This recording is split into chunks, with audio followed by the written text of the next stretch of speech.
Hey, all you sports fans, or to you, the individual fan, in the collective, out there in the tubosphere, welcome to the One Man Sports Rant. I am your host, as it were, Will, the alternative ESPN Sports Thrill. Okay, so we're talking Week 10, baseball highlights. It's still anybody's league, you know, but the interesting thing is, even the best teams, they're still looking like 25-20. And so forth and so on. The interesting thing about baseball is, and that's why we're paying more attention to it this year than any other year, going back to Gen 1, you know, the best teams are still like 86-60 type deal. They get to the World Series.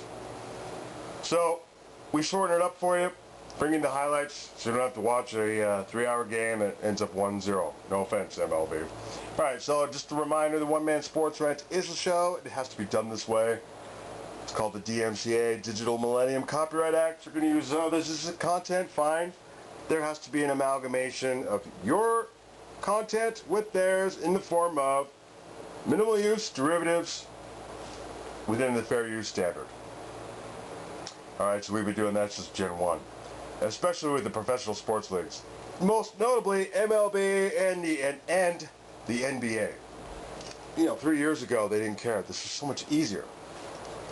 You know, you could have gotten away with a 40-minute video highlight of a particular game, even in the World Series type deal. We never did. We always adhered to the DMCA standards. But we might have shown you 12 minutes worth of a particular game and 3 or 4 minutes worth of show. Not a problem back then. Now, no. The Good Ship Sports Clip Lollipop on YouTube has sailed. So save the comments for the actual sporting event we're able to bring you, which beats 30 seconds and 1.5 minute bit clips that are running all over YouTube, because we know what we're doing. We've been doing this for a while, and we bring you a good vignette. And the beauty of the talk radio version is I'm not talking for very long. Alright. Thanks for watching. No silly DUIs while you're out there. Celebrate the playoffs and any particular MLB game. Roll graphics. Rematch of that 92. Is it really a rematch of the 92 World Series? Is there a way for me to take that back? I'd like Joe to Carter take in there? that Joe back. Carter's No, in Joe left, Carter right? in the sideline. No? All right, Tim Hudson on the mound. And facing a Blue Jays team that's been swinging the bats. Colby Rasmus, when he hits him far, and that one ain't no doubt Rasmus's 8th, and the Jays lead 2-0. Is that Kelly Gruber? Still going to do it. JP Arancibia out there in center field. His 12th of the season. Jays, when they score, they do a lot of scoring with the home run ball. Arancibia's 12th. And it's 6-1 Toronto. Speaking of homers, this guy's 42 last year. Encarnacion got 14 this year. Yeah, he's proven it was not a fluke last year. He's really made good adjustments. He's staying on that breaking pitch very well. Right here, Brett Laurie. Oh, man. This is nasty. Avoid the tag. Ow! Ow, ow, ow! Damn! Loud on his back. Never came off the bag. Never came off the bag. He left the game with a sprained ankle. The Blue Jays would end up getting the win. And as we showed you, homers from Encarnacion, Rasmus, and Arancibia. Mark Burley's had a tough season. However, 6 innings, 1 earned run, and pitched very, very well. Now, the Blue Jays, one of the things that we've seen after a really slow April, Jose Bautista heating up. Last 14, hitting .434, the slugging percentage at .717. They won 9 out of 14, and they're really slugging. The problem is they play in a really good division. Yes, they do. So to keep that going all the way through is very difficult. But Bautista's a fantastic power hitter for this game. So Bautista starting to swing it. The Nationals struggling to swing it, and they don't have Bryce Harper, who is out with left knee bursitis. Meanwhile, Gio Gonzalez starting to pitch better in May. He is. In his last 4 starts, 3 no decisions and a loss, but an ERA of 2.36. I talked to him on Monday night. He said, I feel strong. I feel healthy. Nothing has changed. It'll come. I also spoke to National League scout who said their problem right now is no Jason Worth, and Bryce Harper's been in and out of the lineup. Yeah, they're not scoring. They are 13th out of 15 teams in the National League in runs per game. Navarro lines one to left as Davis scored, tied at 1, and then Nick Markakis singles in 2. The Orioles up 3-1. Offense has not been an issue for Baltimore this year. No, and they jump on mistakes well. Anything that Gio elevated, they hit hard. Jason Hamill was in control in this one as he got 8 strikeouts in the game. The Orioles would go on to win it 6-2. And Baltimore relying on good starting pitching, and as we mentioned, putting up the crooked numbers offensively.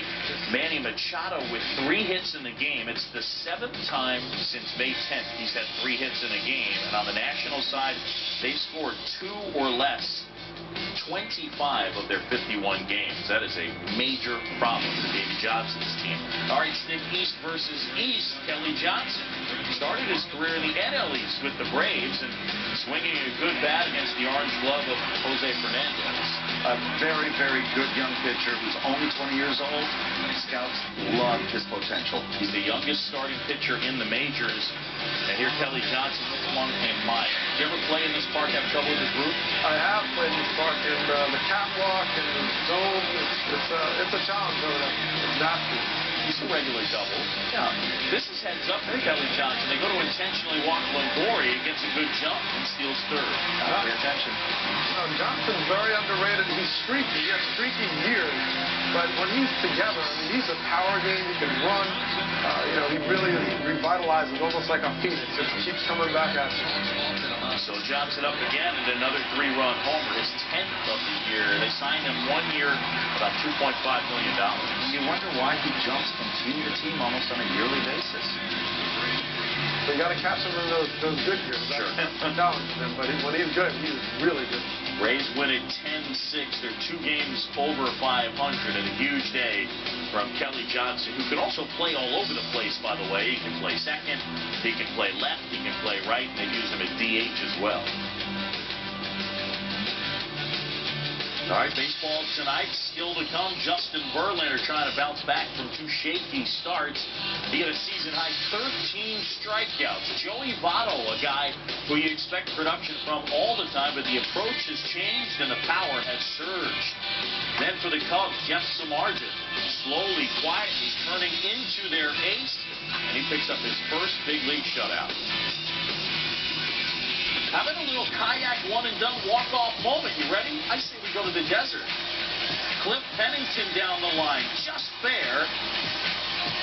And Arizona picks up the win. They sweep the doubleheader. Cliff Pennington, the hero. D-backs 5, Rangers 4.